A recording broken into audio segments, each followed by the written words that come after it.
I'd like to talk about inverse strict functions today.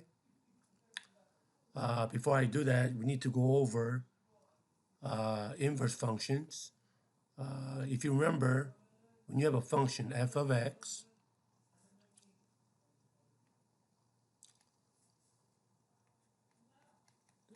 inverse of f of x will be f. This is a symbol for inverse.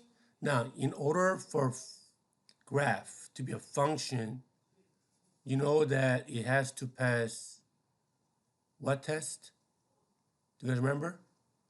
Right, you have to pass a vertical line test, meaning that at most, when you draw a vertical line, at most, you should intercept at one point. That indicates the function, the graph is a function. Now, just because the graph is a function, it doesn't mean that it automatically has an inverse. For example,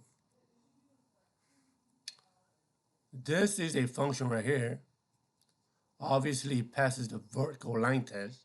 However, it does not pass horizontal line test because you intersect more than one point. So in order for functions to have inverse, it has to be a function by passing a vertical line test. Also, you have to pass horizontal line test. Now, let's take a look at the graph of sine x. This is the graph of sine x. What do you notice? Is sine x a function? It is. It passes the vertical line test. However, does sine x has an inverse? It doesn't, because it does not pass the horizontal line test. However, if you focus on from negative pi over 2 to pi over 2, now this part right here, this function, would have inverse because it passes vertical line test and horizontal line test. So when you graph the inverse of sine x, which is, that's the notation that we use for inverse sine. Also, we also use y equals arc sine x. Now remember, the inverse, what happens to the domain of sine? Look at the domain. It's negative pi over 2 to pi over 2. But now it becomes range from negative pi over 2 to pi over 2. The range of sine x, which is negative 1 to 1, becomes a domain of the inverse of inverse sine. Okay? So, what happens is that if you want to find, let's say, sine of pi over 3, you should all know that by now. What is sine of pi over 3? Is radical 3 over 2.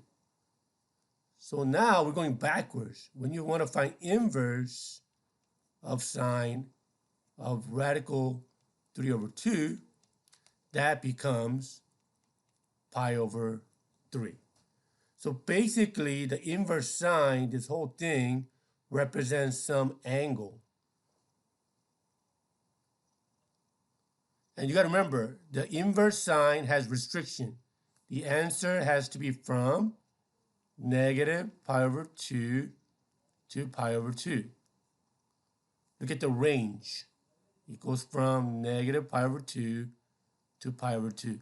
So anytime you want to find the inverse sine of something, the answer has to be restricted in this interval. So let's do some examples. So we have arc sine of radical 3 over 2. So again, this represents some theta, some angle. So we are looking for sine of theta is radical 3 over 2.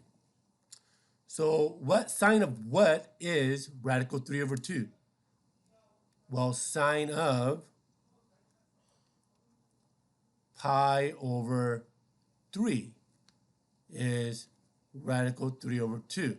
Therefore, the theta is pi over 3, which means this whole answer right here will be pi over 3. Now, what do we have to check? Make sure the answer is within the restriction. What was the restriction? It has to be from negative pi over 2. The theta has to be from negative pi over 2 to pi over 2. Now, let me use a different color so that you don't get confused. Take a look at this. Again, that represents some theta, some angle. Okay? So sine of theta will be negative 1. Now remember, sine of what is negative 1? If you remember, that has to be at 0 and negative 1. So you might say is theta has to be 3 pi over 2. Well, but you have to think about the restriction. What is the restriction again? It has to be from negative pi over 2 to pi over 2.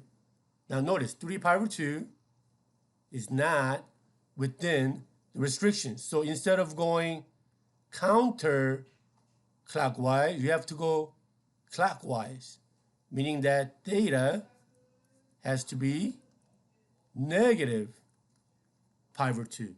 Now this angle is within the restriction. Let's look at the last example here. Again, that represents some angle, theta.